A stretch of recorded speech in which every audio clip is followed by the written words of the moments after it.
I was talking to my geology professor buddy the other day, and he told me that there's emerging evidence that Bend, many years ago, once suffered a biblical level flood. But that shouldn't be too surprising. I mean, one of the biggest floods ever to be unleashed on planet Earth, well, it started just up the road in Montana during the last ice age. For my money, this is like the biggest geology story in our region.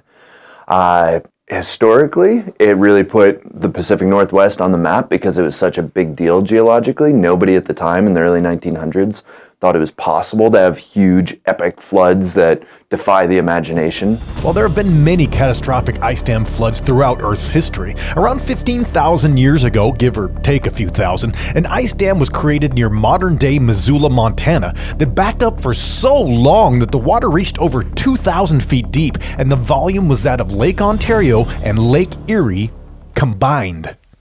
Until one day, the ice just couldn't take it anymore. And years of accumulating water, building higher and higher and pushing harder and harder on that ice, completely drained out in about 2 days.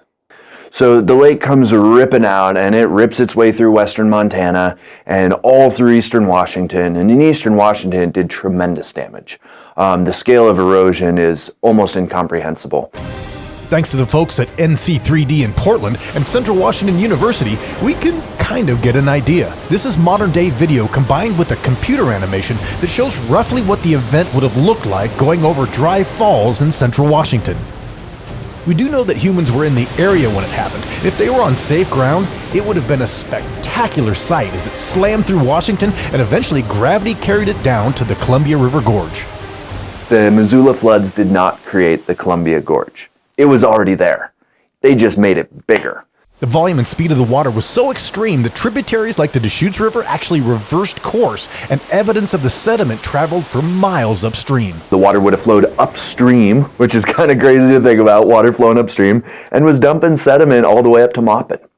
The flood eventually made it down to the Willamette Valley and then out into the ocean, and it deposited all that wonderful sediment it was carrying, turning the Willamette Valley into the bountiful center of agriculture that it is today. Okay, so remember at the top when I was telling you about the emerging evidence of a flood that raged through Bend? So we've started looking for more and more of these big floods, and the more we look, the more we find. And what we know is that there's a tremendous pile of lake sediments all over Sun River and La Pine. Hundreds of feet of lake sediments.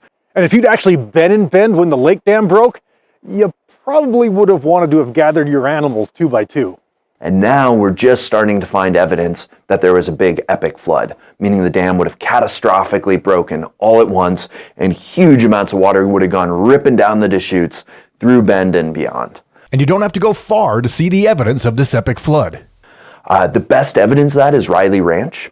So if you go hiking at Riley Ranch, you're hiking up on the plateau, and then you drop down Ryan's Run, and then right in front of you, there's almost an island.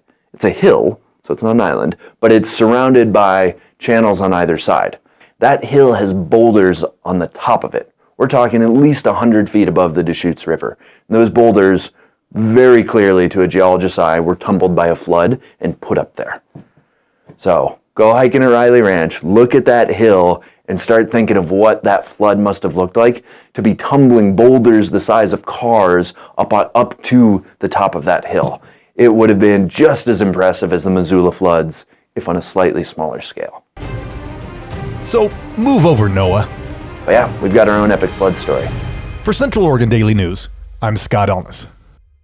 Thanks for watching. If you liked this video, be sure to give it a thumbs up, hit the subscribe button, and ring the notification bell so you don't miss out on more videos from Central Oregon Daily News. And for more news from the high desert, just visit centraloregondaily.com.